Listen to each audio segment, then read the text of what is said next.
بسم اللہ الرحمن الرحیم ورفعنا بعضهم فوق بعض درجات پارہ 25 سورہ الزخرف رکوع 3 آیات نمبر 32 ورفعنا بعضهم فوق بعض درجات، اور ہم نے ایک دوسرے پر انسانوں میں ایک دوسرے پر رفعت دی ہے اور رفعت دے رکھی ہے۔ معنی یہ ہے کہ دنیا کے تمام افراد کے آمدنی بالکل برابر ہو، نہ تو یہ مطلوب ہے اور نہ ممکن العمل ہے۔ اللہ تعالیٰ نے اس کائنات کے ہر رکن پر، ہر انسان پر، ہر مکلف پر کچھ فرائض عائد کی ہے اور کچھ حقوق بھی ہے۔ فرائض اور حقوق دونوں میں اللہ تعالیٰ نے اپنے حکمت سے ایک تناسب رکھا ہے، اور تناسب یہ ہے کہ جس کے ذمہ جتنے فرائض ہے، فرض منصبی ہے، ذمہ داری ہے، ڈیوٹی ہے، اس کے اتنے ہی حقوق ہے۔ انسان اور جنات ظاہر ہے یہ تو مکلف ہے مخلوقات میں کہ اللہ کے احکامات اور رسول اللہ صلی اللہ علیہ وسلم کی تعلیمات پر عمل کرے، اور پھر انسان و جنات کا ہر قول و فعل اور ہر نقل و حرکت کے حوالے سے اللہ کے سامنے یہ جواب دہ ہے۔ اگر اپنی ذمہ داری پوری نہ کرے تو پھر آخرت میں عذاب کے مستحق ہوں گے۔ انسانوں میں سب سے زیادہ ذمہ داریاں انبیاء علیہ السلام کی ہوتی ہے کہ وہ اپنے قوموں کو اللہ کی طرف، اللہ کے دین کی طرف، فلاح کی طرف، رشد کی طرف، ہدایت کی طرف بلاتے ہیں، اور اس دعوت میں، اس تبلیغ میں وہ تکالیف، مشقت، اذیت برداشت کرتے ہیں۔ اور ثم الامثل فالامثل، انبیاء علیہ السلام کے بعد جتنے بھی اس کے قریب ہوتے ہیں اتنے اس پر مسائل اور مصائب آتے ہیں۔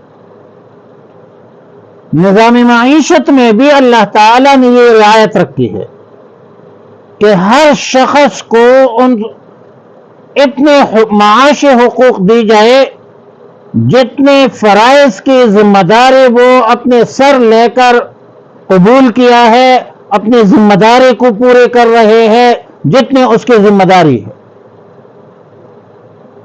اور ظاہر ہے کہ فرائض میں یکسانیت کا پیدا ہونا بالکل ناممکن ہے، تفاوت ناگزیر ہے۔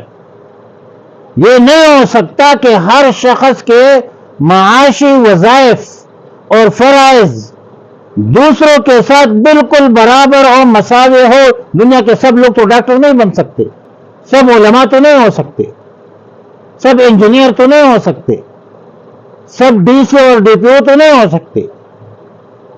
ہر بندے کے اپنے فرض منصبی ہے، ذمہ داری ہے، وہ اپنی ذمہ داری کو پورے کرے، اور اس صلاحیت اور استعداد کی بنیاد پر اس کے جو معاشی وظائف ہے، فرائض ہے، یہ اس کے مطابق ہوتی ہے، اور یہ انسانوں کے فطری صلاحیتوں پر مبنی ہوتی ہے، جس میں جسمانی طاقت کا عنصر شامل ہوتا ہے، صحت ہے، دماغی قوت ہے، ذہنی معیار ہے، عمر ہے، وغیرہ وغیرہ، یہ سب چیزیں شامل ہوتی ہے۔ اب ایک 60 سالہ بندے کو آپ تو فوجی نہیں بنا سکتے، پولیس نہیں بنا سکتے، تو ان اوصاف کے اعتبار سے انسانوں میں یکسانیت اور مساوات پیدا کرنا یہ ایک ناممکن عمل ہے۔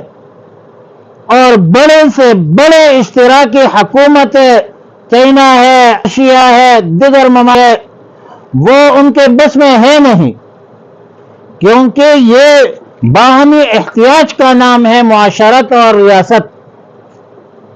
کچھ لوگ اس میں علماء ہوں گے، کچھ صلحاء، کچھ ڈاکٹرز ہوں گے، کچھ انجینئر ہوں گے، کچھ پولیس ہوں گے، مختلف طبقات کے لوگ ہوں گے، اور اس طبقات کے باہمی احتیاج کا نام جو ہے اور وہ معاشرت کی تکمیل اور تشکیل ہے۔ ظاہر ہے کہ جب انسانوں کے صلاحیتوں میں تفاوت ناگزیر ہے تو فرائض میں، وظائف میں تفاوت لامحالہ ناگزیر ہے، خامخواہ ناگزیر ہے۔ لہذا معاشی حقوق فرائض پر موقوف ہوتی ہے۔ جو جتنی ڈیوٹی کرتا ہے، جتنی ڈیوٹی کر سکتا ہے، وہ اس کے مطابق اس کو معاشی حقوق ملتے ہیں۔ اس لیے سب کی آمدنی جو ہے یہ برابر نہیں ہو سکتی۔ اگر بعض لوگوں کے آمدنی ان کے فرائض سے زیادہ ہے اور بعض کے کم ہو تو یہ بھی انصاف ہے۔ لہذا اس سے معلوم ہوا کہ مکمل معاشی مساوات قرین انصاف نہیں ہے۔ جن لوگوں کا یہ دعویٰ ہے کمیونزم کے علمبرداروں کا، وہ اس کے ہمیں زمین پر زمینی حقائق کے موافق ہمیں یہ تصور تو پیش کرتے ہیں، لیکن عملاً یہ چیز ہمیں دکھا نہیں سکتے، چاہے کارل مارکس ہو، لینن ہو، اسٹالن ہو، جو بھی ہو۔ اور پھر ورفعنا بعضهم فوق بعض درجات میں اس طرف اشارہ ہے کہ انسانوں کے مابین جو تفاوت ہے، اس تفاوت کو اللہ تعالیٰ نے اپنے ہاتھ میں رکھا ہے۔ یہ انسانوں کے باہمی احتیاج، کوئی ٹیلر ہے، کوئی نائی ہے، کوئی موچی ہے، وہ طلب اور رسد کا جو نظام ہے، ہر شخص اس کے آمدنی کا تعین کرتا ہے جس کا وہ مستحق ہے۔ جو لوگ اپنی صلاحیت، خداداد صلاحیت یا اس کی محنت، مشقت، ہمت، جرأت، اس کے مطابق جتنے اس کے فرض منصبی ہے، اس کے معاشی حقوق ہے، اس سے آپ باہر نہیں نکل سکتے۔ لِيَتَّخِذَ بَعْضُهُمْ بَعْضًا سُخْرِيًّا، اس کا مطلب یہ ہے کہ ہم نے آمدنی میں تفاوت اسی لیے رکھا ہے تاکہ ایک شخص دوسرے شخص کے کام آ سکے۔ مدنی طبع ہے انسان، ایک فطری قانون ہے، بھائی کہاں نکل سکتے ہو اس قانون سے، ضابطہ ہے۔ یہ ایک شخص دوسرے شخص کے کام آ جائے، ورنہ اگر سب کے آمدنی برابر ہو جائے تو کوئی دوسرے کا کام نہیں آئے گا۔ اسلامی مساوات کا مطلب یہ کہ ہر شخص کو کمائی کا یکساں مواقع فراہم کیا جائے۔ اسلامی معاشی مساوات، کوئی ٹیلر ہے، کوئی نائی ہے، کوئی موچی ہے، کوئی عالم ہے، کوئی انجینئر ہے، ڈاکٹر ہے، جو بھی ہے، اس کو اس کے فیلڈ میں اس کو جگہ دیا جائے، اس کو مواقع فراہم کیا جائے۔ لیکن اسلام اس بات کی بھی قطعاً اجازت نہیں دیتا، اسلام اس بات کو بھی گوارا نہیں کرتا کہ چند بڑے دولت مند دولت پر قابض ہو کر اپنی اجارہ داری قائم کرے، کمیونزم، کیپٹلزم، سرمایہ دارانہ نظام کی طرح۔ اور پھر اسلام میں، دینی اسلام میں ناجائز آمدنی کو بھی اسلام نے ممنوع قرار دیا ہے۔ یہ جوا ہے، سٹا ہے، فلاں یہ منع ہے۔ یہ نکما بناتا ہے انسان کو۔ یہ جوارگر جو ہوتے ہیں، جوا کھیلتے ہیں، یہ روم میں بیٹھ کر یہ بندے کو نکما بناتا ہے، یہ سود بندے کو نکما بناتا ہے۔